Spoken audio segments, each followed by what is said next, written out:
আসসালামু আলাইকুম রহমতুল্লাহি ওয়া বারাকাতুহু। আপনারা সকলেই জানেন আমার আগে একটা পেজ ছিল ইমতিয়াজ নামে। ওই পেজটা চলে যাওয়ার পর সাসপেন্ড হওয়ার পরে নতুন একটা পেজ খুলেছি আপনাদের মাঝে। অবশ্যই পেজটা আপনারা সকলেই ফলো দিয়ে পাশে থাকবেন। আর হচ্ছে আজকে মঙ্গলবার, আকাশের অবস্থাটা একটু দেখাও। আকাশে প্রচুর পরিমাণে মেঘ। এখন বাজে মাগরিবের আজানও দেয়নি, আর কিছুক্ষণ পর মাগরিবের আজান দিবে। আর কিছুক্ষণই মাগরিবের আজানটা দিবে। তো যাই হোক, দোকানটা নিয়ে বের হয়েছিলাম, 3 দিন পরে বের হয়েছিলাম আজকে।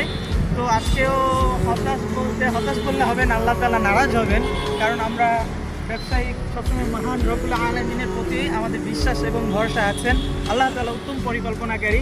তো যাই হোক, আল্লাহ তাআলা হয়তো আজকে আমাদের রিজিকে রাখছে, এইটা এজন্য এরকম হয়েছে। তো নিরাশ হওয়া যাবে না। আজকে যেহেতু হয়নি, ইনশাআল্লাহ কালকে হয়তো ভালো একটা বেচা কিনা হবে।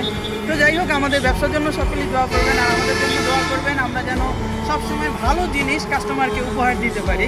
ভালো থাকবেন, সুস্থ থাকবেন। দেখা হবে অন্য কোনো ভিডিওতে, অন্য কোনো আলোচনা নিয়ে। আসসালামু আলাইকুম।